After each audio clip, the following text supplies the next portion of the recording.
लिया था। अगर आप M1 M2 ले लेते हैं, सपोज करते हैं इसका मास M1 है, इसका मास M2 है, इनके बीच का डिस्टेंस कितना है r, इनका ग्रेविटेशनल पोटेंशियल एनर्जी कितना होगा, क्या रखोगे, माइनस जी M1 M2 अपॉन r, नहीं r स्क्वायर नहीं, केवल r तक रहेगा। ठीक है। अब मेरा एक क्वेश्चन है बालक, इक्विलैटरल ट्रायंगल का नाम सुने हो, समबाहु त्रिभुज, जिसके तीनों साइड क्या होते हैं, इक्वल होते हैं। ठीक है। इसके तीनों वर्टेक्स पे मैं कुछ पार्टिकल रख रहा हूं। सपोज करते हैं इसका मास m है, इसका भी मास m है और इसका भी मास m है, और साइड भी क्या होता है, सेम होता है। तो find gravitational potential energy of the given system. चलिए बताइए। तो यहां पे आपको तीन पार्टिकल दिख रहे हैं, इसका आपको ग्रेविटेशनल पोटेंशियल एनर्जी बताना है, टोटल कितना होगा इस सिस्टम का।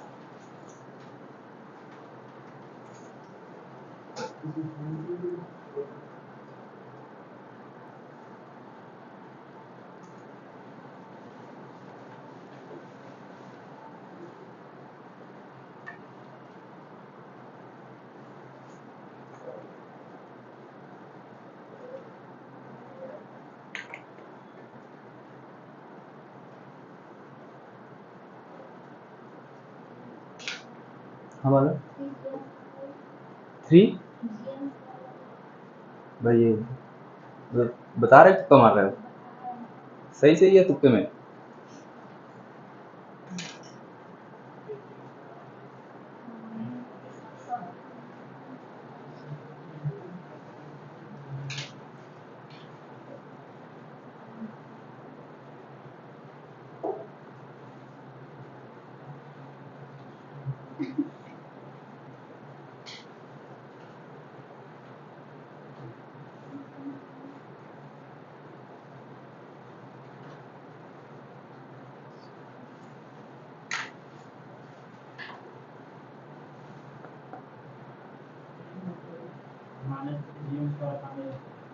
देखो वाला क्या करेंगे, यहाँ पे दो दो पार्टिकल्स को लेंगे और पेयर बनाएंगे। यहाँ कितने पेयर बन सकते हैं, एक पेयर ये बना, एक पेयर ये बनेगा और एक पेयर।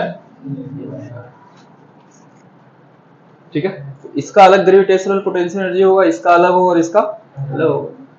तीनों का अलग अलग फाइंड करिए और क्या करिए, ऐड कर दीजिए, मिल जाएगा टोटल ग्रेविटेशनल पोटेंशियल एनर्जी। जैसे देखिए दो कुछ ऐसा करते हैं, अगर मैं मान लूं, अभी mm लेके नहीं चलते, इसको मान लेते हैं m1 है, इसको क्या सपोज करते हैं m2 और इसको क्या सपोज करते हैं m3। देखो m1 किसके साथ पेयर बनाएगा, m2 के साथ बनाएगा और m3 के साथ बनाएगा, बनाएगा क्या, तो m1 दो के साथ पेयर बनाया, m2 और m3 के साथ। m2 किसके साथ पेयर बना सकता है, ये सिर्फ m3 के साथ बनाएगा, m1 के साथ नहीं बनाएगा, इसलिए कि हम पहले इसको ले रखे हैं। सोचो m1 के साथ अगर हमने फाइंड किया था तो m1 m2 को तो ले रखे हैं पहले ही, तो m2 जब भी बनाएगा किससे बनाएगा, m3 के साथ। अब बताओ m3 किसके साथ बनाएगा पेयर, किसी के साथ नहीं बनाएगा, क्योंकि चौथा पार्टिकल है ही नहीं। अगर आप m1 या m2 लेंगे तो पहले से हम ऑलरेडी ले रखे हैं। तो कुछ ऐसा समझना कि जो भी पार्टिकल लेना, जैसे m1 ले रहे हैं तो ये अपने से आगे वाले के साथ पेयर बनाएगा, कभी भी पीछे वाले से पेयर नहीं बनाएगा। जैसे m1 है तो किसके साथ बना सकता है, m2 के साथ बना सकता है, m3 के साथ बना सकता है, और भी पार्टिकल हुए तो m4 के साथ बनाएगा, m5 के साथ बनाएगा। अब m2 की बात करते हैं तो m2 किसके साथ पेयर बनाएगा, वो कभी भी अपने पीछे वाले से नहीं बनाएगा, मतलब m1 के साथ नहीं बनाएगा, क्योंकि वो पेयर हम पहले ले रखे हैं। वो जब भी बनाएगा किसके साथ बनाएगा, m3 के साथ बनाएगा, m4 के साथ बनाएगा, m5 के साथ बनाएगा। ठीक है। तो इसका अगर हमें फाइंड करना है, ये अगर m1 है बालक, m1 के साथ पेयर बनाएगा m2 के साथ, तो लिख सकते हैं g minus m1 m2 by distance कितना है a, हो गया। और m1 किसके साथ बनाएगा, m3 के साथ, प्लस माइनस इसको भी लिख रहे हैं g m1 m3 by a। m1 का पेयर बन गया सबके साथ। अब m2 को उठाओ, तो m2 किसके साथ बना सकता है, तो m2 m3 बाई a, और m2 किसी साथ और बनाएगा, और कोई है नहीं, तीन ही पार्टिकल है हमारे पास। अब बात करते हैं M3 की, तो M3 किसी के साथ बनाएगा? नहीं बनाएगा। अगर आप M3 को M1 के साथ लेंगे तो वो हमने पहले से ले रखा है, ठीक है। अगर M3 को आप M2 के साथ लोगे तो भी हमने पहले से ले रखा है। चौथा पार्टिकल होता है तो उसके साथ पेयर बना। अब इसको आप चाहो तो पुट कर लो वैल्यू, हालांकि इनको पता है M1 is equal to M2 is equal to M3 same है सब, तो इसको हम क्या लिख सकते हैं? माइनस जी, ये मल्टीप्लाई होंगे तो M स्क्वायर हो जाएगा क्या? ये भी G M square by A, ये भी कितना होगा? G M स्क्वायर बाई, इसका कितना आएगा बालक? -3 G M स्क्वायर बाई ए। इतना मेरे ख्याल से आया था आप लोगों का? गुड, ये इसका आंसर होगा।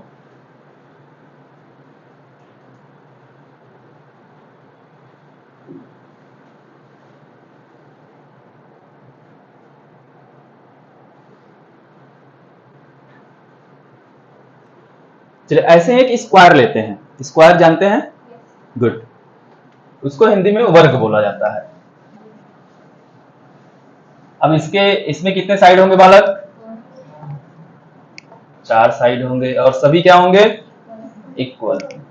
चलिए यहां पे भी बालक सेम रखते हैं, मास M M M, कुछ पार्टिकल है। साइड इसका भी हमने A ले रखा है, तो सेम चीज, find gravitational potential energy of the given system. इसका बताइए मुझे।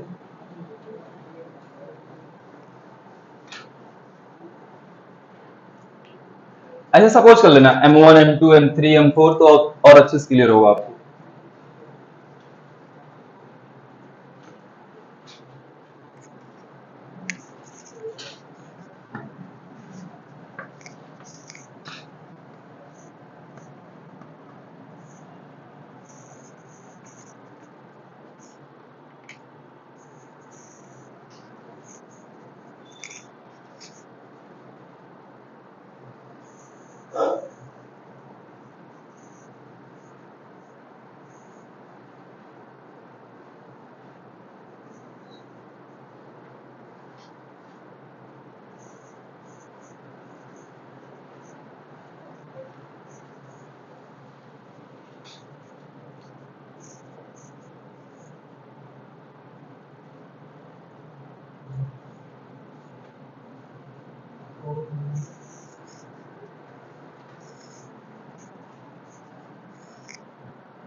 बालक जल्दी बताओ, कितना समय?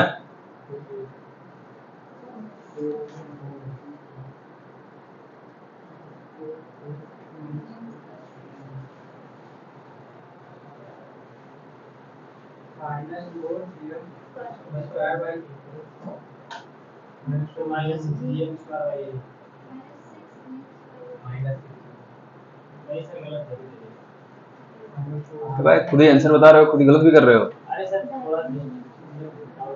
कितना है बालक तुम लोगों को? कितना है? -4 GM स्क्वायर बाई ए। ये तो एकदम गलत है, कुछ और बताओ।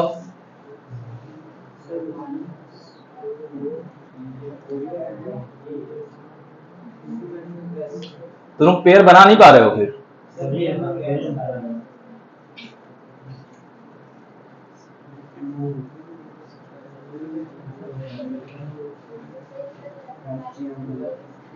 वो भी एकदम गलत है, कुछ और बताओ।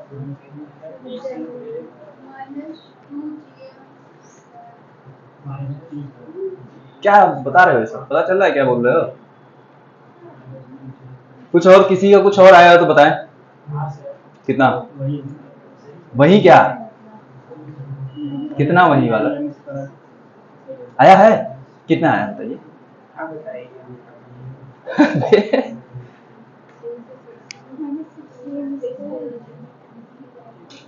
मुझे आंसर नहीं पता है, लेकिन इतना पता तुम भी बता रहे हो गलत है।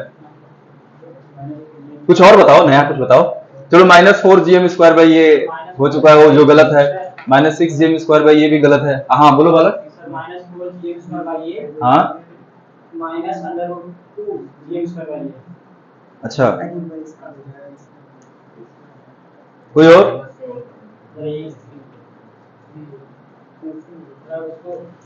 अच्छा देखो बालक, इधर पेयर कैसे बना रहे हो? ये M1 के साथ पेयर बना सकता है, M2 के साथ बनाएगा और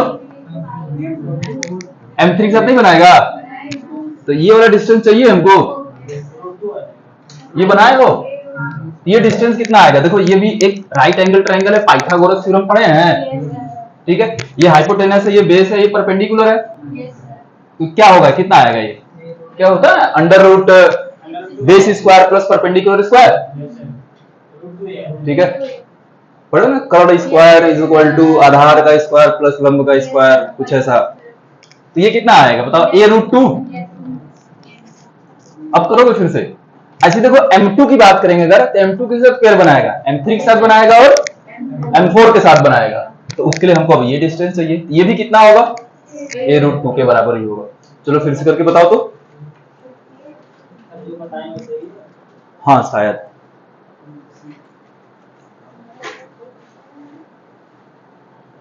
देखो अगर बालक पेयर बनाएंगे तो M1 को उठाओ तो माइनस जी M1 के साथ बनाएगा, M2 के साथ बनाएगा। अब ये डिस्टेंस कितना है? a के बराबर है माइनस, और M1 के साथ बनाएगा, M3 के साथ बनाएगा, तो g M1 M3 अपॉन कितना डिस्टेंस बालक? a√2, फिर माइनस, और किसके साथ बनाएगा? M1 M4 के साथ बनाएगा, तो g M1 M4 by a। अब वो डिस्टेंस a के बराबर है, हो गया। M1 का बन गया पेयर। अब ऐसे M2 उठाइए, M2 के साथ बनाएगा, M3 के साथ बनाएगा, कभी भी M1 के साथ नहीं बनाएगा, पीछे नहीं जाना, हमेशा कहां जाना है? आगे जाना है। तो M2 के साथ बनाएगा, M3 के साथ बनाएगा और M4 के साथ बनाएगा। तो M2 उठा लो तो minus ji M2 M3 upon a, इनके बीच का डिस्टेंस माइनस जी M2 M4 अपॉन कितना डिस्टेंस बालक? a√2। हो गया M2 का। ऐसे बताओ M3 किस साथ बनाएगा? केवल M4 के साथ बनाएगा, ठीक है। तो माइनस जी M3 M4 अपॉन डिस्टेंस कितना है दोनों के बीच? a। M4 किस साथ बनाएगा? किसी के साथ नहीं बनाएगा, क्योंकि पांचवा पार्ट के लिए है नहीं हमारे पास। बस इसको सॉल्व कर लीजिए, जो आएगा वो आंसर होगा।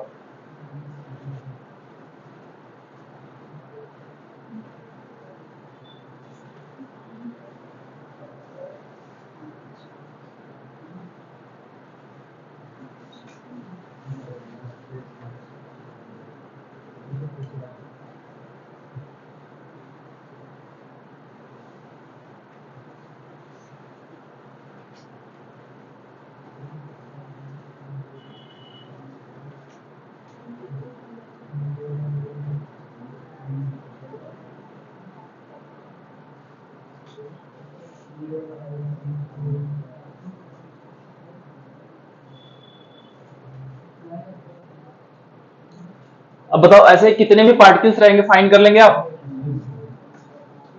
पेयर बनाना आपको आना चाहिए, अगर आप पेयर बना लिए तो सॉल्व कर लोगे।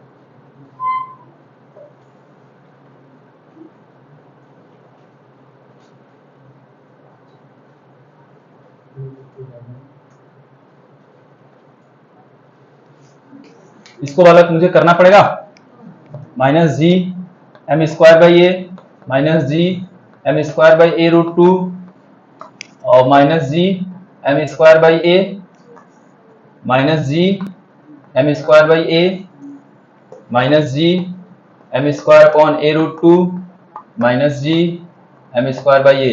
देखो सब में कितना minus G M square by A common है क्या? बाहर कर लें। ये क्या, यहाँ वन सॉरी प्लस, यहाँ क्या 1/√2, यहाँ +1 +1 +1 कितना हुआ? 3 हो गया। नहीं, यहाँ +1/√2 मिलेगा, फिर +1 मिलेगा, सही है क्या? Minus G M square by A, ये कितना हो? 1 2 3 4 4 + 2/√2। चाहो तो √2 का यहाँ ऊपर नीचे मल्टीप्लाई कर लो, तो कितना लिख सकते हैं? Minus G M square by A, ये 4 मिलेगा और प्लस 2 2 कट जाएगा तो √2 मिलेगा। इसको करके दिखाएं? देखो √2 का बालक ऊपर नीचे मल्टीप्लाई कर लोगे यहाँ पे, इक्वेशन कोई इफेक्ट नहीं पड़ेगा। √2 इंटू √2 कितना हो गया? 2। ये 2 से 2 कट गया, केवल क्या मिलेगा? √2 मिलेगा।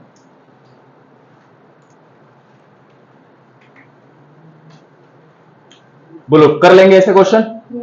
तो ग्रेविटेशनल पोटेंशियल एनर्जी में आपको पेयर बनाना आना चाहिए, उसके बाद आप फिर क्वेश्चन तो इजीली सॉल्व कर लेंगे आप।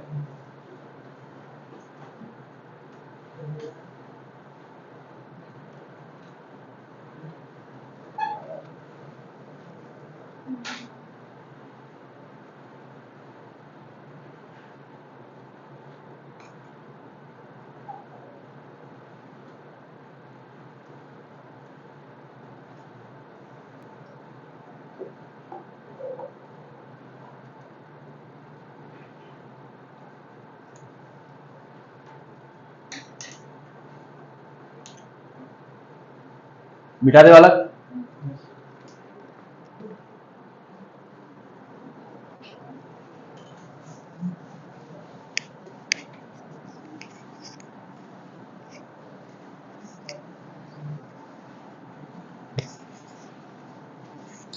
चलो आगे कुछ नया पढ़ते हैं, सबसे पुराना चीज पढ़े जा रहे हैं। बात करते हैं बालक एस्केप वेलोसिटी। नाम सुने हैं क्या? अरे बोलो हाँ। हिंदी में क्या बोलते हैं? एस्केप मतलब भागना, बच जाना।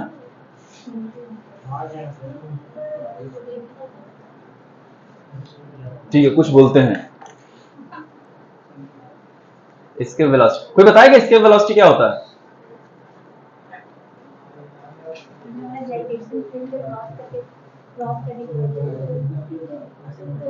कुछ और होते हैं,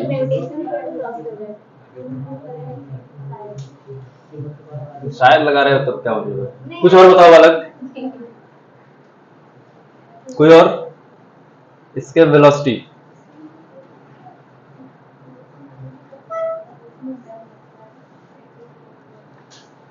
डर लगता है क्या? बोले बोला डर लगता है। अच्छा, कभी सही लगता है कभी गलत लगता है। क्या सोचे थे?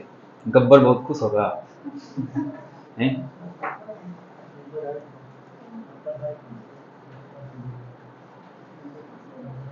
चलो बालक इसके वेलोसिटी समझते हैं। जैसे मान लेते हैं ये हमारी, चलो अर्थ के बारे में पढ़ना है तो हमको अर्थ की बात करते हैं। ये हमारी अर्थ है। अब अर्थ का कुछ ग्रेविटेशनल फील्ड भी होगा। सपोज करते हैं ये इसका क्या है, ग्रेविटेशनल फील्ड। चलो मून भी बना लेते हैं बगल में, या मून बना ले। ये अर्थ है हमारी, और ये क्या है, मून। अच्छा, चांद कहने में ज्यादा अच्छा लगता है, मून में फीलिंग नहीं आता है ना? अब मून का भी देखो बालक, चलो चांद का भी अपना ग्रेविटेशनल फील्ड होगा कुछ इस तरीके से। अब पता है कि मून जो है अर्थ के चारों ओर क्या करता है, घूमता है। घूमता है क्या? तो ये क्या हुआ, मून क्या हुआ, प्लेनेट की सैटेलाइट? सैटेलाइट। अच्छा, होगा क्या?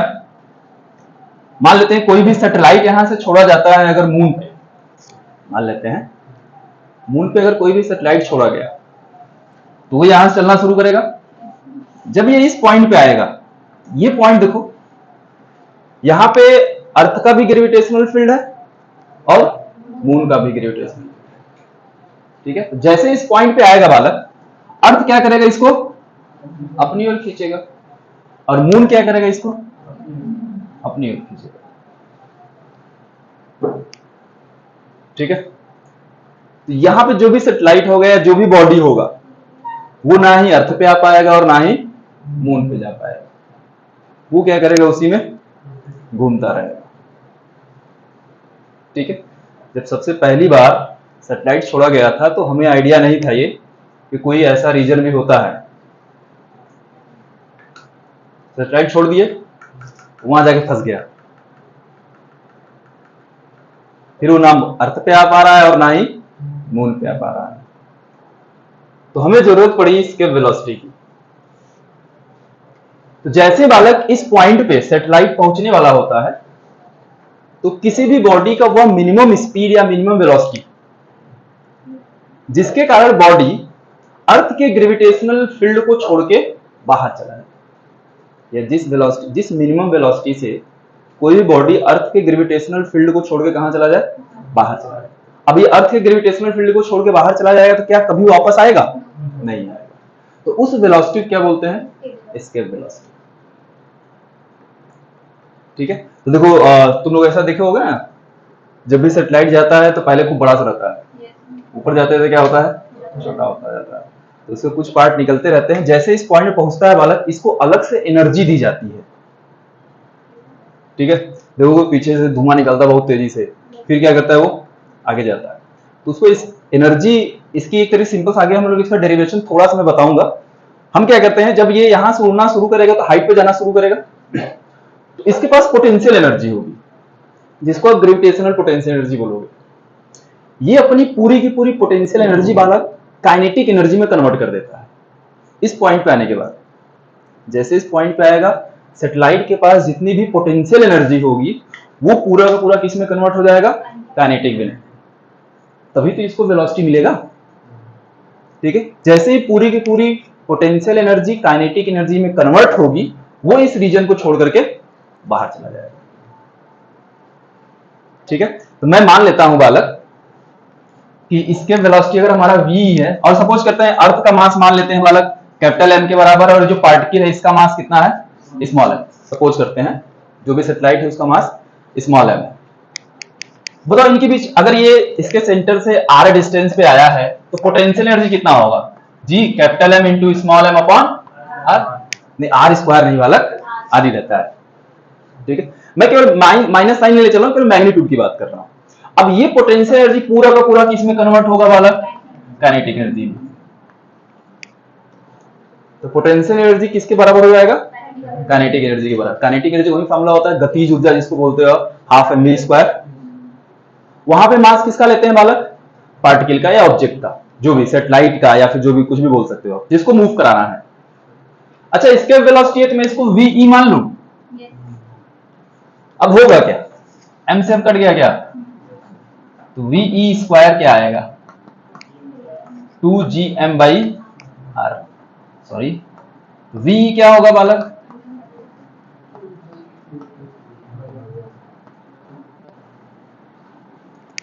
ये होता है इसके वेलोसिटी। अच्छा, क्या इस फार्मूले में जो ऑब्जेक्ट है जिसको हम मूव करा रहे हैं या जो भी सैटेलाइट है उसका मास आया है, नहीं आया। इसका मतलब ये होगा कि इसके वेलोसिटी बॉडी के मास पे डिपेंड नहीं करता है। वो किस पे डिपेंड करता है बालक, जहां से हम लोग छोड़ रहे हैं, जैसे अर्थ पर छोड़ रहे हैं अर्थ के मास पे डिपेंड करेगा। ठीक है, ये इसके वेलोसिटी का फार्मूला होता है √2gm बाई r। चलिए, अगर हम अर्थ के लिए आइए, तो मैंने ऐसी बात की, अगर हम अर्थ के लिए बात करेंगे बालक, इसके वेलोसिटी फॉर अर्थ,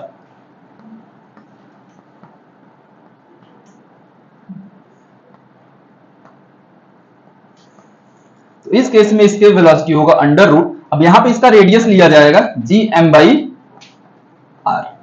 इस फार्मूले को एक तरीके से और लिखा जा सकता है, तुम बोलो एक्सेलरेशन ड्यू टू ग्रेविटी पढ़े हो, बोलो हाँ। क्या पढ़े थे, g is equal to gm by r square, यही अर्थ के लिए यही पढ़े थे। तो यहां से gm इज इक्वल टू क्या, जी आर स्क्वायर होगा। gm की वैल्यू वहां रखा जाएगा थोड़ा सा, अगर रखोगे तो मैं कहा यहां लिखूं ve is equal to √2 gr square upon r। एक r से r कैंसिल हो गया, कितना मिला वाला, √2gr। ये रेडियस के टर्म में इसके वेलोसिटी का फार्मूला है, और ये मास के टर्म में है। ठीक है, हालांकि इसमें भी रेडियस है, लेकिन प्योर रेडियस और वो मास के टर्म में इसके वेलोसिटी का फार्मूला। ठीक है, चलिए अगर हम अर्थ की बात कर रहे हैं बालक, तो अर्थ के लिए एक्सेलरेशन ड्यू टू ग्रेविटी की वैल्यू पता होता है क्या आपको, कितना होता है, 9.8 क्या मीटर पर सेकंड स्क्वायर। आर क्या होता है, रेडियस अर्थ का कितना होता है, 6400 किलोमीटर, हाँ 6400 किलोमीटर। ठीक, अगर हम ये पूरी वैल्यू पुट कर दे तो हमको अर्थ के लिए इसके वेलोसिटी मिल जाएगा क्या, तो अर्थ के लिए इसके वेलोसिटी कितना होता है, हैं? हाँ सही बोलो बोलो,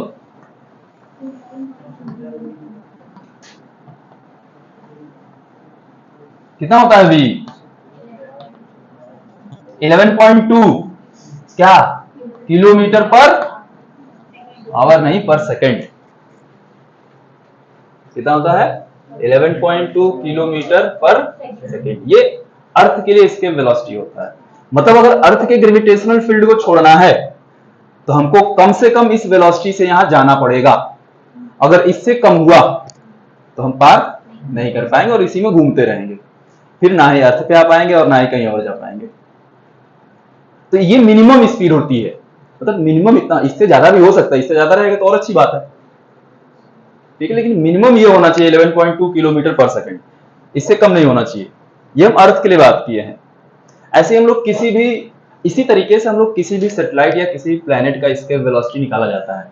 जैसे अगर हमको मून पे गए, मून से अगर वापस आना है तो मून के लिए हमारा इसके वेलोसिटी क्या होगा? अब मून के ग्रेविटेशनल फील्ड को छोड़ना है तो इसके लिए इसके वेलोसिटी अलग होगा, ठीक है। सेम फार्मूला लगाएंगे, जी की वैल्यू पुट करेंगे मून के लिए, मून का रेडियस पुट करेंगे, हमको मिल जाएगा, ठीक है। तो इस तरीके से फाइंड किया जाता है। पूरी बात समझ में आई? गुड, नोट करिए और इसको याद रखे रहना, ये पूछा जाता है क्वेश्चन, एक बार पूछा भी हुआ नीट में, डायरेक्ट फार्मूला वो कितना होता है इसके वेलोसिटी अर्थ के लिए।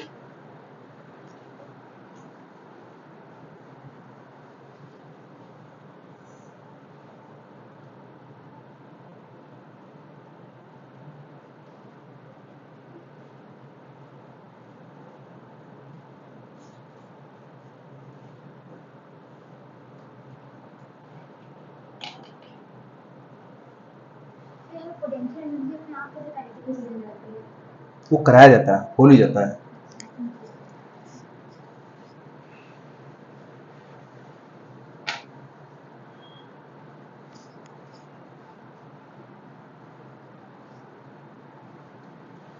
तुम लोग जाके भी मूवी देखो, समझे? मूवी देखते हो?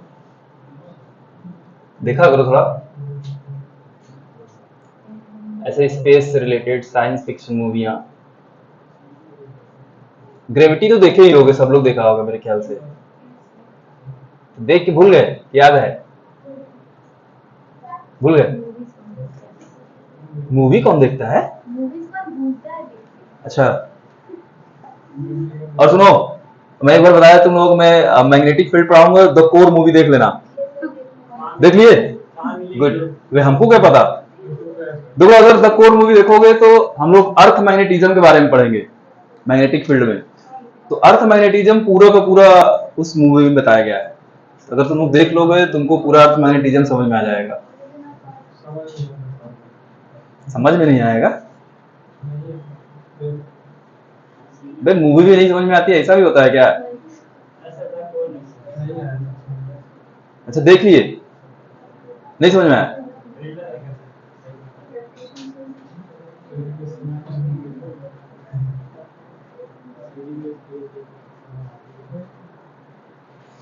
थॉर देखे हो? थॉर? तब कहां से सिलेक्शन होगा? सब तो मूवी तुम लोग देख रखे हो, पढ़े कब? थॉर नहीं देखे हो? थॉर देखो जाके।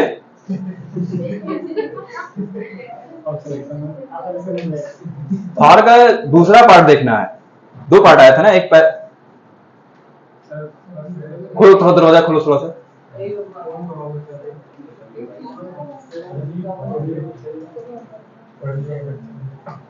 ओए इधर आओ, इधर आओ, इधर आओ। ये क्या है? क्या है? नीड़ी लगा है? क्या हुआ है तुमको? अभी बुखार है? बारिश हो रहा है क्या? नहीं सर, मुंह घबरा रहे हैं।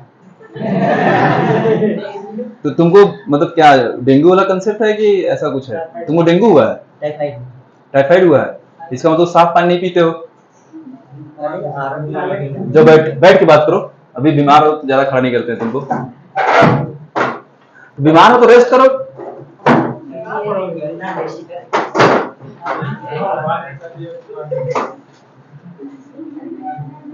घर से आ रहे हो क्या तुम? क्या लाए हो खाने पीने के लिए? कुछ लाए हो? क्या लाए हो? ये नोट करो यार इसको।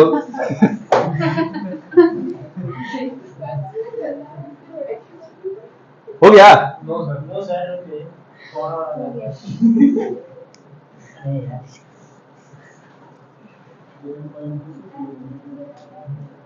ऐसा कोई बचा है यहाँ पे जो बीमार नहीं हुआ है अभी तक? चलो मतलब जल्दी हो गए।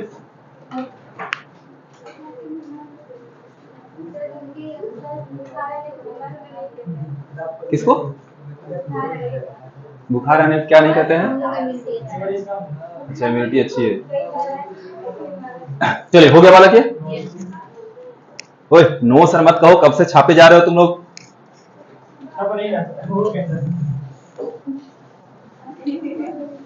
चलो आज ये चैप्टर खत्म करते हैं ना।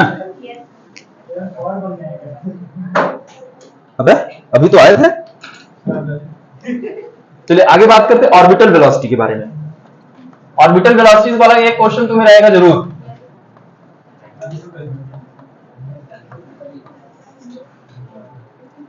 ऑर्बिटल वेलोसिटी जब निकालते हैं हम लोग सैटेलाइट का निकालते हैं।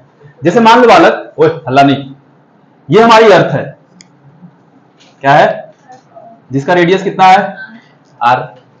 ठीक है, अर्थ सरफेस से एच हाइट पे कोई भी सैटेलाइट है जो अर्थ के चारों ओर क्या कर रहा है, घूम रहा है।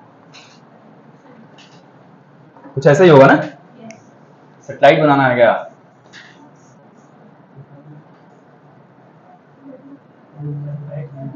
अब देखो सैटेलाइट कुछ ऐसे होता है, ये अर्थ के ऑर्बिट पे क्या कर रहा है बालक, घूम रहा है कुछ इस तरीके से, और किसी वी नॉट वेलोसिटी से घूम रहा है। इसको ऑर्बिटल, वी नॉट मतलब ऑर्बिटल, वीओ बोलते हैं इसको, या वी नॉट मतलब ऑर्बिटल वेलोसिटी। ठीक है, तो ऑर्बिटल वेलोसिटी हमको इसका फाइंड करना है। और सपोज करते हैं ये जो सैटेलाइट है बालक अर्थ सरफेस से एच हाइट पे घूम रहा है। अर्थ सरफेस से कितने हाइट पे है, इसका अर्थ का मास सपोज करते हैं कैपिटल एम है, इस सैटेलाइट का मास सपोज करते हैं। तो होगा क्या बालक, इस सैटेलाइट पे क्या ये अर्थ फोर्स लगाएगा अपनी तरफ? कितना लगाएगा? ग्रेविटेशनल फोर्स के बराबर, यही लगाएगा ना। एफ जी मान ले, कितना पढ़े हो, G capital M into small M upon, अच्छा मान लेते हैं सपोज करते हैं आर इज इक्वल टू वाला आर प्लस एच के बराबर होगा। सेंटर से जब भी लेंगे डिस्टेंस लेंगे तो टोटल डिस्टेंस कितना होगा, आर प्लस एच। अभी मैं स्मॉल आर लेके चल रहा हूँ, ये क्या हो जाएगा, स्मॉल आर स्क्वायर, हला आर प्लस एच का होल स्क्वायर होगा। सही है। अच्छा इस पॉइंट पे बालक जो ग्रेविटेशनल फोर्स होगा क्या है, इसका डायरेक्शन नहीं होगा क्या, अर्थ जो है इसको अपनी तरफ खींचेगी किसी एफ जी या ग्रेविटेशनल फोर्स से। और ये जो सैटेलाइट है बालक देखो क्या एक सर्कुलर पाथ पे मूव कर रहा है, और जो ग्रेविटेशनल फोर्स है उसका डायरेक्शन किधर है, सेंटर की ओर होता है। और जो सेंटर की ओर फोर्स होता है उसको क्या बोला जाता है, सेंट्रीपिटल फोर्स बोला जाता है। इसको हिंदी में अभिकेंद्र बल बोलते हैं। ठीक है, इसका मतलब ये हुआ क्या, ग्रेविटेशनल फोर्स ही सेंट्रीपिटल फोर्स का काम करेगा, क्योंकि अभी हमको पता है जो भी फोर्स सेंटर की ओर लगता है उसको क्या बोला जाता है, सेंट्रीपिटल फोर्स। मतलब ग्रेविटेशनल फोर्स किसके बराबर होगा, सेंट्रीपिटल फोर्स के बराबर होगा। और बताओ सेंट्रीपिटल फोर्स कितना होता है, mv square upon R. M satellite का मास, वेलोसिटी कितना है, वी नॉट अपॉन रेडियस पूरा पूरा हाइट आर, यही होगा। कुछ सॉल्व करते हैं, ये कट गया, एक आर से आर कट गया, तो वी नॉट स्क्वायर क्या मिला, जी एम बाई आर, यही मिलेगा क्या। तो वी नॉट क्या मिला,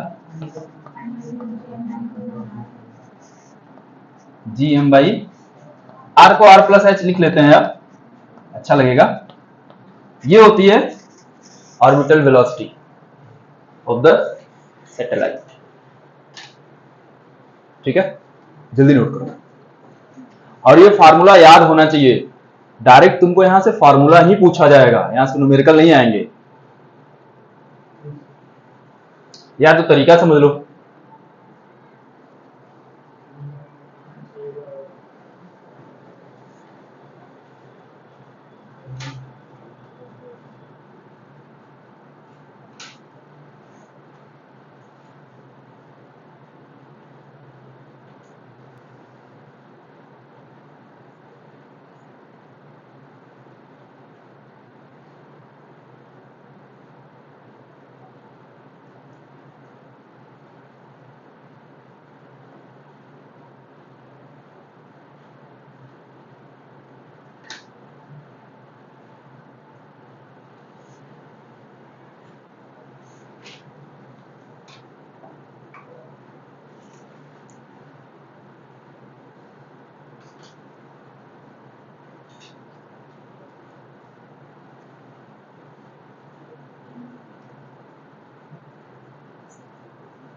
अगर बोला देखो इसको मास के टर्म में अगर नहीं लिखना है तो फार्मूला आप पढ़े हो, G R square is equal to G M. अभी बताया था जी इज इक्वल टू होता है small G is equal to G M by R square. तो G R square is equal to क्या, जी एम होगा। जी एम रख दे जी आर स्क्वायर, तब ऑर्बिटल वेलोसिटी रेडियस का टर्म में मिलेगा हमको क्या, G R square upon R plus H.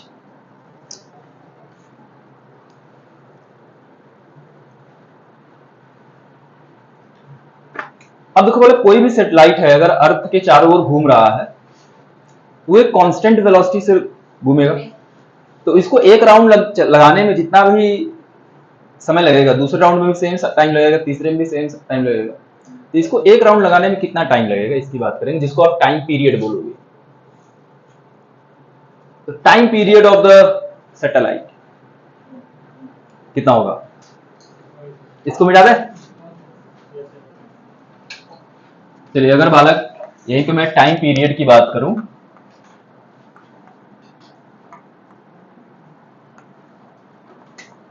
तो बताओ टाइम इज इक्वल टू क्या होता है, समय बराबर क्या। देखो स्पीड इज इक्वल टू क्या होता है, distance upon time. Time is equal to क्या होगा, डिस्टेंस अपॉन स्पीड। ठीक है, डिस्टेंस देखो इसको एक चक्कर लगाने में कितना डिस्टेंस चलेगा, ये सरकमफेरेंस के बराबर। सरकमफेरेंस इसको परिधि बोलते हैं। तो सर्कल का सरकमफेरेंस कितना होता है, 2 पाई आर होगा। ठीक है, अब इसका देखो सेंटर की, इसका रेडियस कितना होगा, आर प्लस एच के बराबर होगा क्या। तो बालक डिस्टेंस कितना हो गया, 2 पाई आर, बोले तो capital R plus H upon velocity. कौन सा वेलोसिटी लेंगे, ऑर्बिटल वेलोसिटी लेंगे। ठीक है, क्या हमने ऑर्बिटल वेलोसिटी फाइंड कर रखा है क्या, कर दिया जाए, वैल्यू पुट कर दीजिए। टी इज इक्वल टू लिखेंगे 2 पाई आर प्लस एच। थोड़ा सा अच्छा देखो कोई भी चीज अगर बालक रूट में होता है, अगर हमको इसको पावर में लिखना होता है तो इसका मतलब होता है पावर में 1/2, यही होता है। अच्छा ठीक है, चलिए बढ़िया है। तो इसको लिख सकते हैं GM upon R plus H. सही है, उठा को ले जाओ, 2 पाई अंडर रूट क्या लिखेंगे, रूट आर प्लस एच तो ऊपर जाएगा, एक आर प्लस एच बाहर पहले से है, क्यूब करके लिख दें क्या। ये स्टेप समझ में आया, ऊपर से लगे, ऊपर से लगे नहीं दिख रहा है। अबे लिखते हैं तो क्यों नहीं बोलते हो।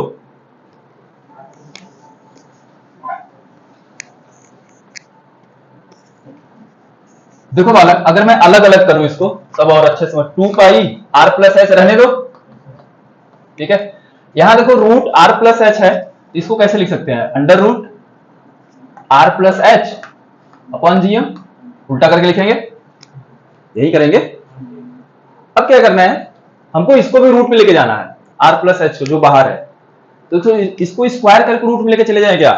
देखो मतलब वही होगा, एक बार एक स्टेप और चलते हैं आगे। तो under root R plus H तो पहले से है, ये चाहेगा कि इसको आर प्लस एच का होल स्क्वायर करके लेके जाए क्या।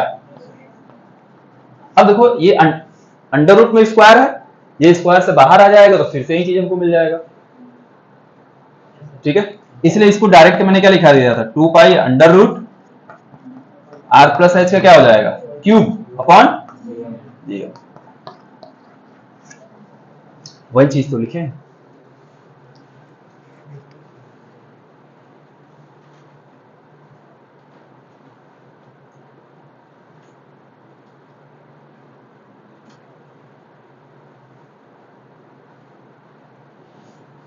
फ्रीक्वेंसी निकालोगे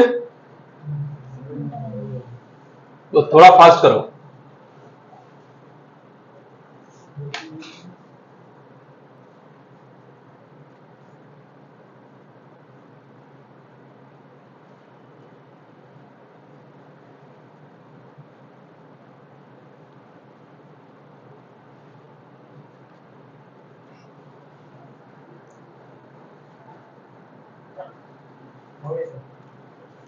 फ्रीक्वेंसी बताइए, frequency of the satellite. Frequency क्या होता है बालक? 1 अपॉन टाइम पीरियड।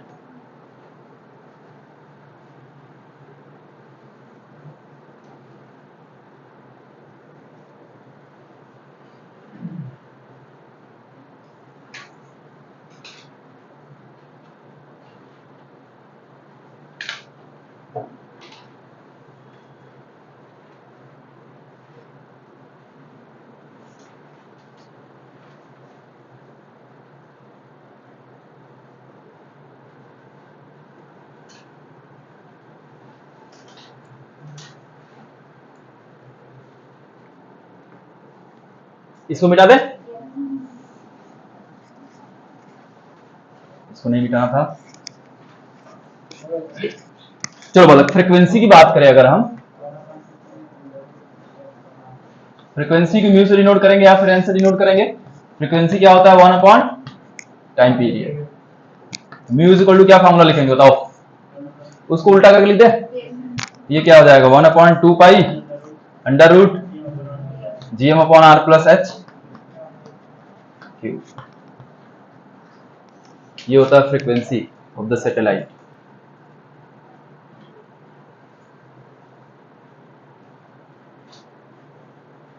आगे बात करते हैं total energy of the satellite.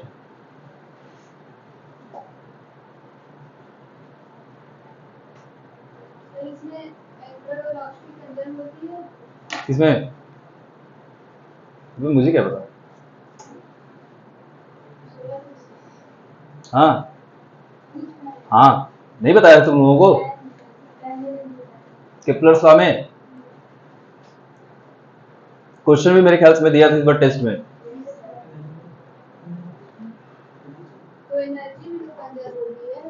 तो एनर्जी कंजर्व होती है। कौन सी एनर्जी कंजर्व? क्या है ऑप्शन में? हाँ, और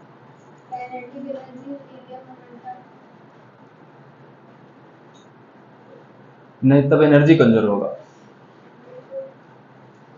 क्योंकि ये एंगुलर मोमेंटम कंजर्व होता है। ऑप्शन में क्या क्या है? एंगुलर वेलोसिटी और लीनियर मोमेंटम है। लीनियर मोमेंटम नहीं होता है, एंगुलर मोमेंटम कंजर्व होता है। ठीक है, तो उसमें एनर्जी सही है। इसको मिटाने वाला।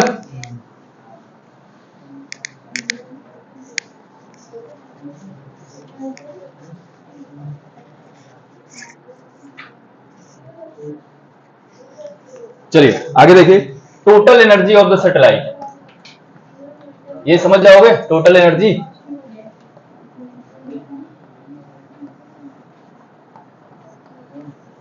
अब टोटल एनर्जी वाला किसके बराबर होता है? Kinetic energy plus potential. तो टोटल एनर्जी को मैं चलिए ई से लिख दूं। ये किसके बराबर होगा? Potential energy plus kinetic energy. तो पोटेंशियल एनर्जी आप बता सकते हैं कितना होगा? Minus G capital M into small M upon distance क्या था? देखो आर प्लस एच था क्या? अब डायग्राम बनाया ना, डायग्राम में देखते रहे। सेंटर से डिस्टेंस सेटेलाइट कितना है? R plus H. ये होगा। अच्छा, काइनेटिक एनर्जी तब कितना होगा बोलो? Half M V not square. यही सेटेलाइट का ऑर्बिटल वेलोसिटी वी नॉट था। वी नॉट फाइंड किए हैं क्या? रखो थोड़ा। वी नॉट क्या था? Under root GM by R plus H का। ये टोटल होल स्क्वायर हो जाएगा क्या? क्योंकि वी नॉट का स्क्वायर है तो वी की वैल्यू, वी नॉट की वैल्यू तो ये है। अब स्क्वायर करोगे तो रूट हट जाएगा। तो काइनेटिक एनर्जी कितना हो गया देखो तो?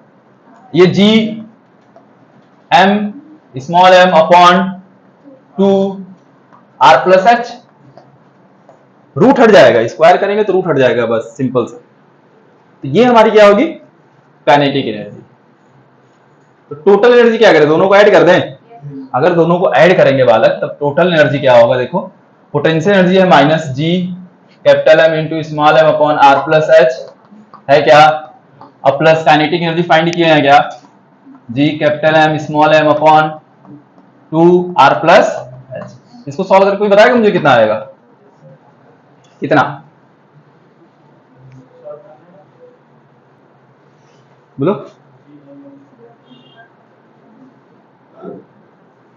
देखो क्या करो बालक, G capital M into small M common है क्या, समझे, अपन आर प्लस एच, यहां मिला क्या, -1 + 1/2, -1 + 1/2 कितना कितना, -1/2, ठीक है। तो टोटल एनर्जी कितना होगा बालक, minus G capital M into small M upon 2 R plus H, क्योंकि इसको सॉल्व किए तो -1/2 आया। अब देखो ये टोटल, ये पूरा किसके बराबर है, काइनेटिक एनर्जी के बराबर है क्या है। इसका मतलब ये होगा कि जो टोटल एनर्जी होगा सैटेलाइट का वो निगेटिव ऑफ काइनेटिक एनर्जी के बराबर होगा क्या, टोटल एनर्जी होगा सैटेलाइट का वो काइनेटिक एनर्जी का निगेटिव होगा।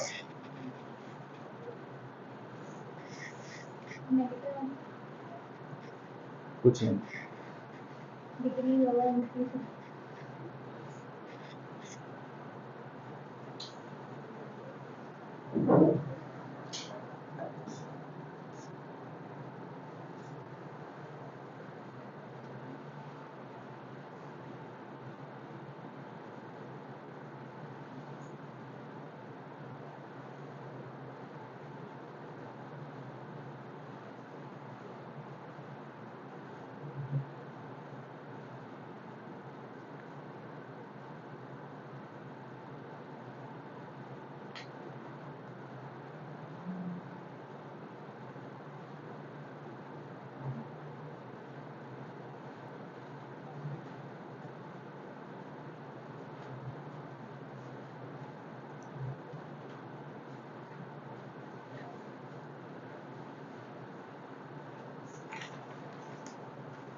तो एक बाइंडिंग एनर्जी होती है, बाइंडिंग एनर्जी का नाम सुने हैं, क्या होता है, क्यों नाम सुने हो तुम लोग,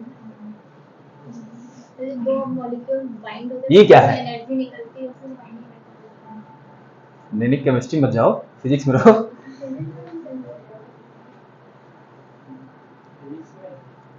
फिजिक्स में बाइंडिंग एनर्जी है, लेकिन ये तो होता है केमिस्ट्री में बाइंडिंग एनर्जी।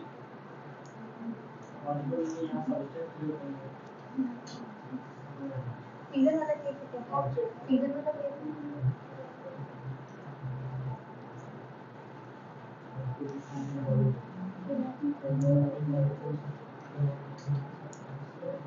देखो बाइंडिंग एनर्जी होती है बालक, किसी भी बॉडी को अगर अर्थ के ग्रेविटेशनल फील्ड को छोड़ने के लिए जितनी भी एनर्जी की रिक्वायरमेंट होगी उसी को बोला जाएगा बाइंडिंग एनर्जी। जैसे इसके वेलोसिटी बोले पढ़े थे हम लोग, तो जितनी वेलोसिटी की रिक्वायरमेंट होती है वही क्या होता है, इसके वेलोसिटी होता है पार करने में, तो उसको एनर्जी के टर्म में बोल दो, वो बाइंडिंग एनर्जी हो जाएगी। तो अर्थ के ग्रेविटेशनल फील्ड को छोड़ने के लिए जितनी भी एनर्जी की रिक्वायरमेंट होगी उस एनर्जी को क्या बोला जाएगा बालक, बाइंडिंग एनर्जी बोला जाएगा। तो ये जो टोटल एनर्जी होती है बालक, टोटल एनर्जी दिख रहा है, ठीक है। बाइंडिंग एनर्जी हमारी हमेशा, जैसे टोटल एनर्जी निगेटिव में आया है लेकिन बाइंडिंग एनर्जी हमको पॉजिटिव में आती है। जितनी देखो ये टोटल निगेटिव एनर्जी टोटल है, ठीक है। अब हमको अगर इसके अर्थ के ग्रेविटेशनल फील्ड को पार करना है तो इतनी टोटल हमको पॉजिटिव एनर्जी देनी होगी, इतना टोटल पॉजिटिव एनर्जी देना होगा, तब क्या करेगा, उस रीजन को छोड़ करके बाहर चला जाएगा, वही हमारी बाइंडिंग एनर्जी होगी। तो अगर बाइंडिंग एनर्जी में पूछूं बालक, पूछ लिया मान लेते हैं बाइंडिंग एनर्जी,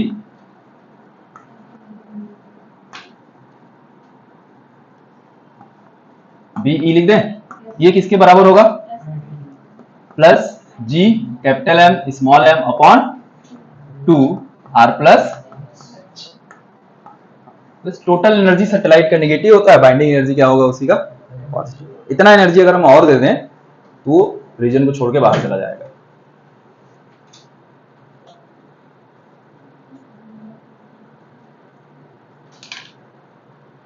एक जियो स्टेशनरी सैटेलाइट होता है, जानते हैं क्या होता है जियो स्टेशनरी सैटेलाइट, क्वेश्चन पूछा हुआ है कि जियो स्टेशनरी सैटेलाइट का भाई बताइए टाइम पीरियड कितना होता है।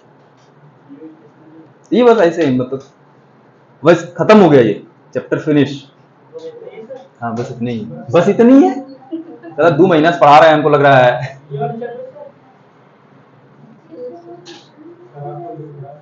टेस्ट में क्वेश्चन क्यों होते जब पढ़ाए नहीं है तो, मतलब मिला नहीं कि ये सब भी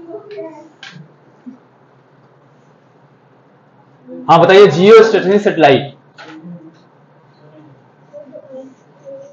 बहुत फालतू लड़के हो तुम लोग बे।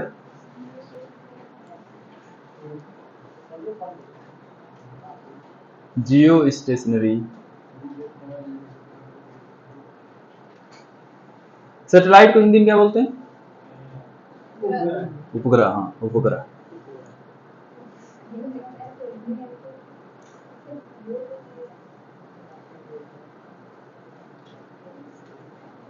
चलो, जियो जैसे बालक अपने स्पेस में तो ढेर सारे सैटेलाइट हैं जो अर्थ के चारों ओर घूम रहे हैं, ठीक है।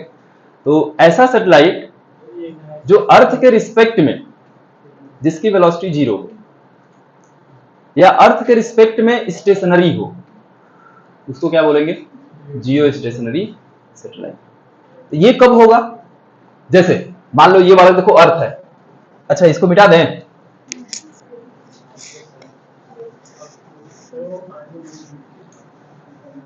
ये देखो अर्थ है, यहां कहीं कोई भी सैटेलाइट है बालक, घूम रहा है। मैंने क्या बोला कि अर्थ के रिस्पेक्ट में क्या हो? स्टेशनरी हो। मतलब अगर आप अर्थ पे खड़े होकर देखें तो हमको सैटेलाइट रुका हुआ दिखेगा। वो कब दिखेगा? ऐसा कब होगा? जैसे ऐसे समझो, मान लो कभी ट्रेन में बैठे हो तुम लोग, कितने लोग ट्रेन में बैठे हो? तो तुम बैठे हो ट्रेन में? तुम्हारे साथ तो ट्रेन चलती नहीं है। हाँ, उधर भी ट्रेन चलती है। उधर कहाँ ट्रेन जाती है भाई? कहाँ से? कहीं गए नहीं होंगे। अच्छा, कहीं और गए। ठीक है। हाँ, तो बालक आप ट्रेन में अगर बैठे हो तो बाहर कभी देखते हो? कैसा लगता है? ऐसा लगता है कि आपके साथ वो जो पेड़ है वो सब भी चल रहा है। लेकिन आप जिस डायरेक्शन में जा रहे हो और जितनी स्पीड से आपकी ट्रेन चल रही है, आपके बगल में सेम डायरेक्शन में सेम स्पीड से अगर दूसरी ट्रेन चलने लगे तो आपको उसमें जो बंदा बैठा रहेगा, आपको क्या लगेगा? वो रुका हुआ है, रेस्ट में। तो ये कब होगा? जब दोनों की वेलोसिटी क्या हो गई? सेम हो गई, और डायरेक्शन भी क्या रहा? सेम रहा। तो उसी तरीके से जियो स्टेशनरी सैटेलाइट होते हैं। हम लोग अर्थ पे हैं, जिस स्पीड से अर्थ घूम रही है, अगर उसी स्पीड से अगर कोई दूसरा सैटेलाइट भी घूमे तो अर्थ के रिस्पेक्ट में क्या रहेगा? वो रेस्ट में रहेगा क्या? तो ऐसे सैटेलाइट को क्या बोला जाता है? जियो स्टेशनरी सैटेलाइट। अब क्वेश्चन आपको पूछा हुआ क्या है कि भाई जियो स्टेशनरी सैटेलाइट का टाइम पीरियड कितना होता है?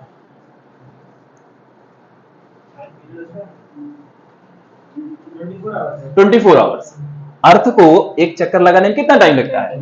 24 घंटा लगता है। तो जो जियो स्टेशनरी सैटेलाइट होगा बालक, वो भी तो अर्थ के स्पीड से घूमेगा, तो उसका भी टाइम पीरियड कितना होगा? 24। ये बात याद रखना, लिख लो पॉइंट स्टार बना के। The time period of geostationary satellite is 24 our.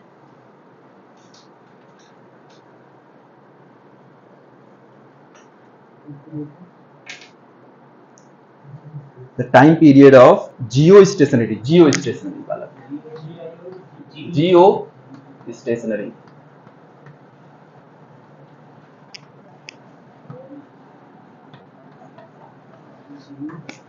जियो मतलब होता है ना भू, मतलब पृथ्वी। जियो का मतलब होता है पृथ्वी।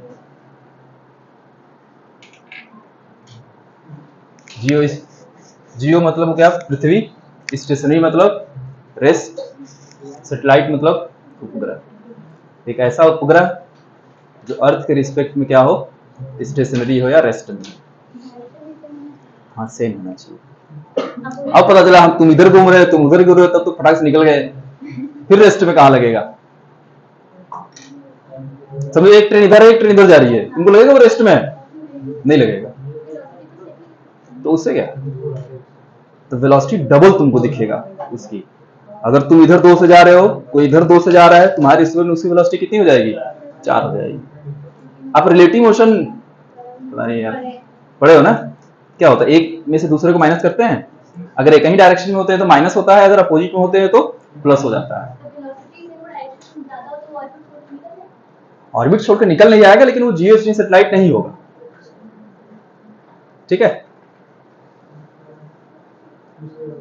वो कम ज्यादा हो सकता है, ऐसी बात नहीं है, लेकिन हमारा काम ये रहता है कि हम उसको छोड़ दें, अपना उसी में घूमता रहे अर्थ के साथ साथ। अच्छा, वो तभी सैटेलाइट घूमेगा जब वो अर्थ के ग्रेविटेशनल फील्ड में हो, तभी अर्थ के साथ साथ घूमेगा। जैसा ऐसा क्वेश्चन जैसा मेरा एक क्वेश्चन है सिंपल सा, अगर मैं पूछूं तुम लोगों से, हम लोग कहाँ, हाँ सुंदरपुर में है ना, सुंदरपुर चौराहे से मैं एक हेलीकॉप्टर ऊपर की तरफ उड़ाऊं, ठीक है, तुम्हारा डाउट कहीं आया होगा, फिर से पूछो, क्या पूछे हो? कौन सा हेलीकॉप्टर? एक बड़े बच्चे वाला आता है। बड़े बच्चे वाला कौन सा होता है बताओ थोड़ा सा। थोड़ा बड़ा होता है। चलिए ठीक है, एक हेलीकॉप्टर उड़ा है, मान लेते हैं अर्थ सरफेस से जो भी 1 किलोमीटर आधा किलोमीटर ऊपर गए और उसको वहीं पे छोड़ दिए। मतलब ऐसा नहीं उड़ा के कहीं और लेके जा रहे हैं, हमने क्या किया वहीं पे, ऐसा हो सकता, रुक सकता है एक जगह पे, रोक सकते हैं ना, पक्का? चलिए 10 घंटे के लिए वहीं पे रोक दिए, ठीक है। अब उसको नीचे उतारो सेम, तो क्या वो सुंदरपुर चौराहा रहेगा? तब तक कोई और जगह आ जाएगा। अर्थ अपने एक्सिस पे घूम रही है, 10 घंटे बाद तो जाहिर सी बात है वो प्लेस वहां से हट गया होगा। तो जब नीचे उतारेंगे तो सुंदरपुर चौराहा ही होगा या कोई और प्लेस होगा, ये क्वेश्चन है, बताइए। जैसे मैं अगर फिर से, चलिए ऐसे बनाऊं, ये मान लो वाला चौराहा है सुंदरपुर, ये सुंदरपुर चौराहा, ठीक है। यहां से एक सैटेलाइट क्या किया है, ऊपर की ओर ले गए हैं, सैटेलाइट नहीं हेलीकॉप्टर है। अब अर्थ आपको पता है एक तो सन के अराउंड में घूम रहा है और साथ साथ अपने एक्सिस भी घूम रहा है। तो 10 घंटे में बात करते हैं तो ये पॉइंट वाला अर्थ तो घूम रही होगी अपने एक्सिस पे, ये पॉइंट उसी जगह तो रहेगा नहीं, 10 घंटे में ये पॉइंट कहीं और चला जाएगा। जब हम इसको उतारेंगे तो सुंदरपुर चौराहा होगा कि नहीं होगा? पहले आप हमको उड़ के जाने की जरूरत नहीं है कहीं, बस ऊपर चले जाओ अपने, वो घूम के जब नीचे उतारोगे कोई पता है लखनऊ को उतर रहे हैं।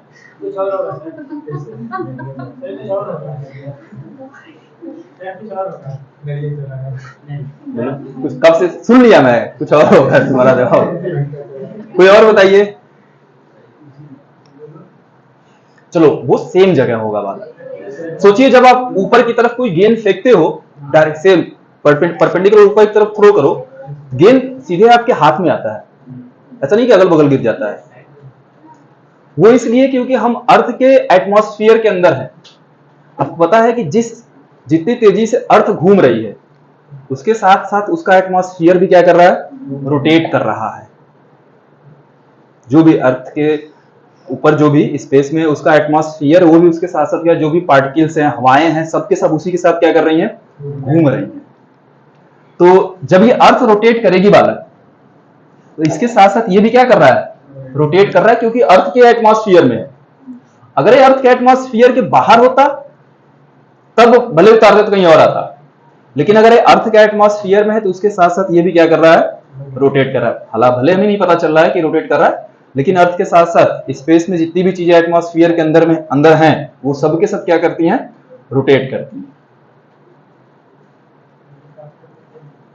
ठीक है, तो अगर इसको नीचे उतारोगे, चाहे 10 घंटा बाद उतारो चाहे 100 घंटा बाद उतारो, वो सुंदरपुर चौराहा ही होगा। ठीक है, पहले 300 दिन बाद उतारे तो अर्थ ही वहां से हट गया तुम लोगों के साथ, तो घूम के कहीं और अर्थ चला गया, उतार रहे हैं दूसरे प्लेनेट पे उतर रहा है। अबे तो अर्थ भी तो जा रहा है ना सन के अराउंड, ठीक है, ये अर्थ है, सन के अराउंड ये भी घूम रहा है, पता 300 दिन बाद अर्थ कहीं इधर आ गया है, ये उतार रहे हैं, इतना है नहीं, पृथ्वी नहीं वहां पे। ठीक है, तो अर्थ के साथ साथ इसका एटमॉस्फेयर भी रोटेट करता है, इस वजह से जहां पे से उड़ाए हैं अगर छोड़े हैं तो वो फिर से क्या होगा, उसी जगह पे आएगा। ठीक है, तो ऐसे बालक सैटेलाइट होते हैं, जो भी सैटेलाइट होते हैं वो अर्थ के एटमॉस्फेयर में होते हैं, अर्थ के एटमॉस्फेयर में डाल के हम छोड़ देते हैं। उसके लिए हमको फायदा क्या होता है कि उनको अलग से स्पीड नहीं देना होता है, मतलब उसको मूव कराने के लिए वो अर्थ के साथ साथ खुद ही रोटेट करता है। जैसे ये हमको पता नहीं चल रहा है रोटेट, लेकिन ये क्या कर रहा है, रोटेट कर रहा है। क्या चीज वाला, गिरते क्यों नहीं है, बाकी उसमें इंस्ट्रूमेंट लगे होते हैं उसको उड़ाने के लिए। ठीक है, उसमें सोलर पैनल होता है, वो चार्ज होता रहता है। ठीक है, हाँ भाई, हाँ कई लेयर्स में है, तो सभी लेयर उसके साथ साथ घूम रहे हैं। जितने भी लेयर, अर्थ के ग्रेविटेशनल फील्ड के अंदर अगर हम हैं तो उसके साथ साथ हम भी चलेंगे। अब पता है अगर अर्थ अचानक अपने एक्सिस पे घूमना बंद कर दे तो क्या होगा?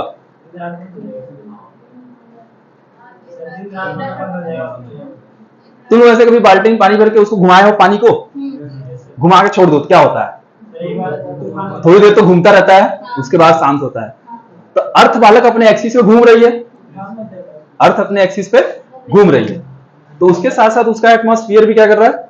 घूम रहा है। ठीक है, अब अर्थ अचानक से रुकना घूमना बंद कर दे तो एटमॉस्फेयर भी अचानक घूमना नहीं बंद करेगा, उसको थोड़ा टाइम लगेगा।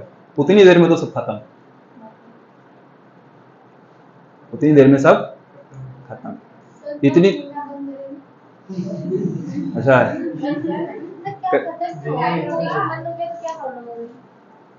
क्या रोटेशन घूमना बंद कर दे तो क्या होगी? तो बालक अब सोचो, हमारे एटमॉस्फेयर तो हमारा रोटेट करेगा, वो तुरंत रुकेगा नहीं। तो सोचो इतनी तेजी से हवाएं चलेंगी, ठीक है, तो कुछ भी नहीं बचेगा, कुछ भी नहीं बचेगा। तो जो यहाँ 200 किलोमीटर पर आवर की स्पीड से हवाएं चलती हैं तो कितना बर्बादी हो जाता है। वहां तो कई लाख किलोमीटर पर आवर की स्पीड से हवाएं चलेंगी। इस केस में क्या होगा? कुछ भी बचेगा? सब खत्म हो जाएगा, पृथ्वी कुछ नहीं बचेगा। और रही बात कब पृथ्वी खत्म होगी, तो पृथ्वी जरूर खत्म होगी एक न एक दिन, ठीक है, होगा। उसके लिए इंतजार करो, कोशिश करो कि तुम ना रहो जब ऐसा हो, तो वो मंजर देखने के लिए अगर आपको देखना है तो आप द आर्मगेडन मूवी देखिए। द आर्मगेडन, आर्मगेडन का मतलब होता है कयामत का दिन। हाँ, आर्मगेडन। इस मूवी में दिखाया गया है, मूवी देखा करो बे, पढ़ाई लिखाई चलता रहता है। अबे हमको क्या पता, ये भी हम बताएं कहाँ मिलेगा ये अच्छा, ये भी चीज तुम लोगों को बताना पड़ेगा। इस समय टेक्नोलॉजी के जमाने में, मतलब मोबाइल के जमाने में बताना पड़ेगा कहाँ मिलेगा। तुम लोग इतने होनहार छात्र हो।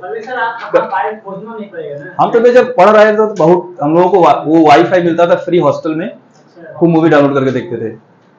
तो ये सब तब करना, अभी मत कर लेना। जब सिलेक्शन ले लो उसके बाद जाके देखा जाता है मूवी, अभी पहले सिलेक्शन तो लो। बहुत देखते थे, ऐसा कोई मूवी नहीं होता था जो छूट जाता था, लेकिन सिलेक्शन के बाद, उससे पहले नहीं। क्या कह रही हुए? मूवी देखना, लेकिन एक हर चीज का एक समय होता है ना, समय पे करो, अच्छा लगेगा सारी चीजें। पता चले अभी तुम लोग प्रिपरेशन करने आए हो, हमको कुछ लोग ऐसे जोड़ा बना के घूमते हुए दिख जाते